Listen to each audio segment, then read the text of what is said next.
This is probably the best known fritter in Puerto Rico. It has hundreds of recipes and everybody makes the best one if you ask them. Alcapurrias. Let's make them, shall we? Welcome to my workshop.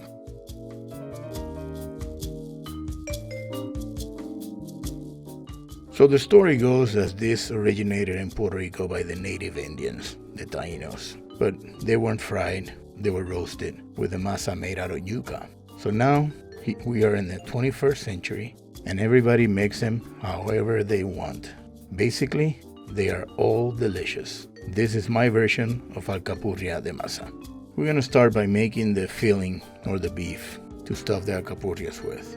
Everybody has their own recipe. This is just my recipe for alcapurrias and rellenos de papas and everything else that we stuff with meat. So you can follow this recipe or just make your own. In a frying pan over high heat, I'm gonna add the oil, saute the onions and the peppers until translucent. Then add the sofrito until the aroma is filling the room. Yum. Then add and brown the meat without stirring too much. Break down any big chunks of meat until you reach the desired consistency that you like. Add the seasonings, add the fresh garlic, still until everything is combined. Once everything looks good and is smelling fantastic, add the tomato sauce. Saute for a few minutes and then add the water. Bring to a boil, reduce to a simmer, and simmer for 20 minutes until the water has evaporated.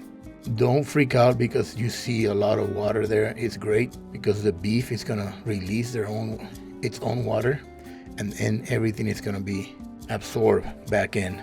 That's the trick that I have used for many years, and it renders a beautiful beef flavor meat. It doesn't taste like sofrito, it doesn't taste like tomato sauce, it just tastes like beef.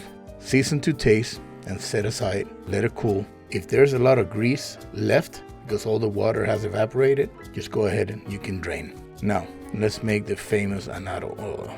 This oil is used by most abuelitas in Puerto Rico to color their food. It doesn't add a whole lot of flavor, but it adds a lot of color. So we're just gonna start with, in a pot, add 4 cups of oil and 1 cup of annatto seeds. In medium, low heat, put everything until you see some bubbles coming up. Then lower it to low heat and steep for about 15-20 minutes until the oil has this deep, rich red color. Turn it off, let it cool off, and then strain and set aside. All right, let's work with our masa.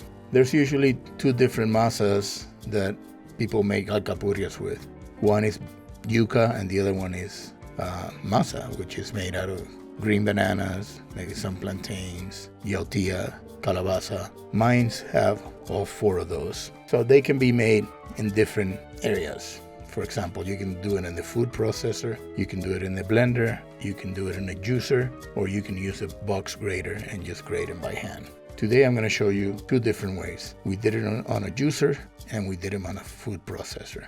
In the food processor, we're going to grate all the ingredients first, so they're nice and soft. Once they're all grated, then we're gonna use the blade and puree them. If it gets too thick, you can add a little annatto oil to loosen it up. When we use the juicer, everything that goes in, like the bananas and the yautía and the calabaza, is gonna be juice, and actually not a whole lot of juice is gonna come back, but we want the pulp that is going on the other side of the juice. So that's gonna create your masa or your dough. So we're gonna continue here with the food processor. Then we put it in a bowl, add salt, pepper. I add a little granulated garlic and more oil if needed. You can fry a little bit of it, frying pan, just to make sure that the seasonings are right. Then we're gonna let it cool in the refrigerator for about half an hour. Once the mixture is cool or cooled off, we're gonna put it in a parchment paper, wax paper, or a plantain leaf. We're gonna spread a little bit of the dough evenly and add the meat to your liking. I like it with a lot of meat. Some people don't. Some people like a lot of the dough. So do it however you like it. Grab the bottom of the paper and bring it to the top and kind of roll it, trying to make a cylinder or a roll. Turn it the other way, and this time you can just completely roll them in the paper and just put them away, freeze them, or just put them in the fridge to save them. If not, you can just unroll it and put it in the frying oil. If the dough is sticking a little bit to the paper, that means you don't have enough oil in your dough, and you can add a little more oil if you like, or you can just use a spatula and kind of work with them. I don't like mine with a lot of oil, so sometimes I have a hard time, and I have to scoop them a little bit, but flavor wise they taste fantastic. They're not greasy, and look at this, it's gorgeous. Beautiful alcapurrias. Okay guys, I'm afraid we have come to an end here. These beautiful alcapurrias are ready to be eaten. I hope you get to make this because they are delicious and a traditional Puerto Rican treat. This brings you back home. It gives you the flavors of the island and the aromas of the beach. I will be making yuca alcapurrias, which are my favorite. So please stay tuned to the video and the recipe.